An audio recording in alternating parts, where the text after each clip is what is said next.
Blood of the Moon, Chapter 1, Shadows That Hunt. The desert wind swept across the barren plain, murmuring secrets that predated time itself.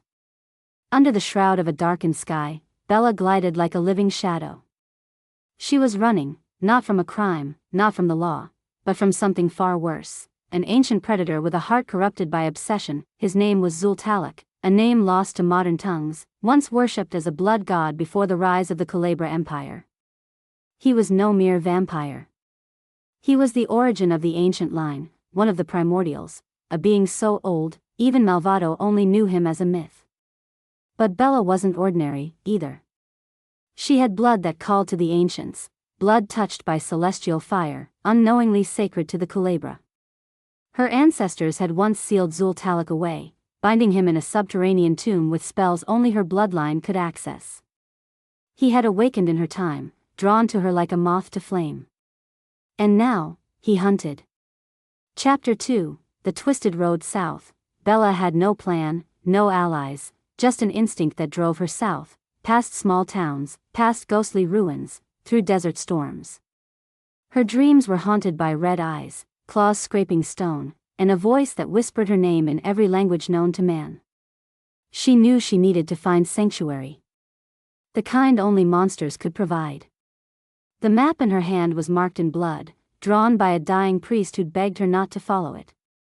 It led her to a place whispered of in Culebra circles, a place of initiation, death, and rebirth. The Twister. She arrived just after midnight. The bar pulsed with rhythmic heat, music vibrating through the bones of the building. Neon lights flickered. The moment she stepped inside, 1,000 eyes snapped to her. But she wasn't prey anymore. Not here. Behind the bar stood Carlos Madrigal, drink in hand, eyes like sun-soaked obsidian. Perched on the stage was Santanico Pandemonium, eternal queen, seductress, slayer.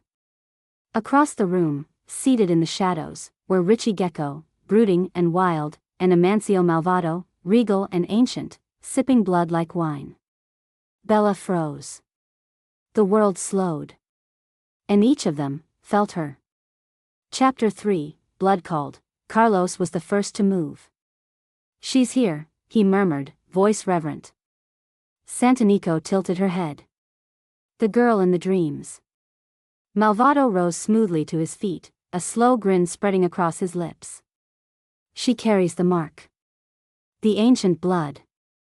And Richie, his eyes locked on hers like a predator who had finally found the one thing worth living for. Bella didn't know why she felt drawn to them. But it wasn't fear. It was hunger. Need. Recognition. "You found the right place," Carlos said as he stepped forward. "You're safe here, Bella." She stared.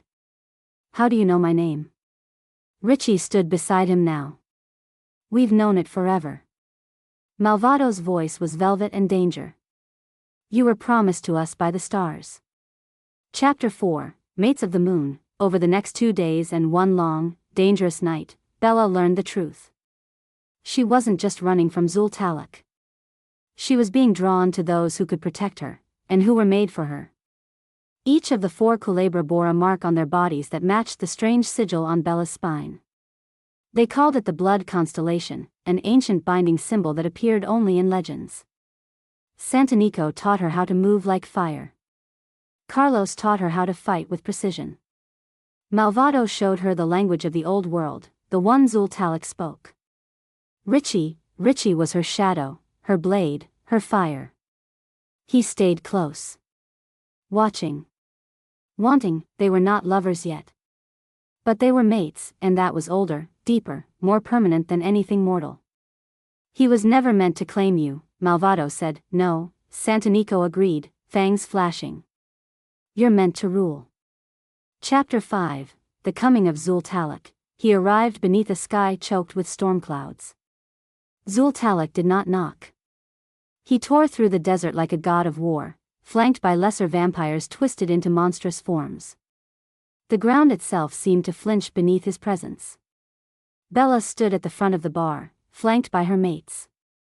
Carlos held his blade, carved from obsidian and blessed by blood rites. Santanico danced with knives, crimson and silver. Richie cracked his neck. I've been dying to kill a god. Malvado extended his claws. Let's make it permanent. Zultalik saw Bella and roared. You are mine, blood of my blood. The pact is eternal. Bella lifted her chin. No. I choose them. Chapter 6, Death of a God. The fight was brutal. Zultalik moved like darkness incarnate, but the Twister's walls had ancient wards that flared to life as Bella's blood hit the sand. Carlos and Richie fought side by side, slashing and dodging, their bond unbreakable. Malvado channeled power older than empires. Santanico danced through the enemy lines, her blades singing. And Bella stood at the heart of it all, a storm swirling to life around her. She called to the Culebra magic within the earth, activated the old blood, and sealed Zultalik in a prison of fire and bone. His final scream shattered the night. The storm broke that it was over. Chapter 7, Claimed. Later that night, the desert settled once more into a hush of silence. Bella stood on the rooftop of the Twister, moonlight on her skin. One by one, they came to her. Carlos knelt first, pressing a kiss to her palm. Santanico circled her waist, holding her close. Malvado whispered, You are our queen. Richie moved in behind her, his arms slipping around her shoulders, his breath hot against her neck. You're ours now, Bella. She turned to them, heart racing, lips parting. Then claim me. They didn't hesitate. Teeth met skin. Blood met blood. Four ancient bonds flared to life, binding her to each of them. She was no longer prey. She was power, rebirth, and flame. She was theirs. And the night would never forget her name.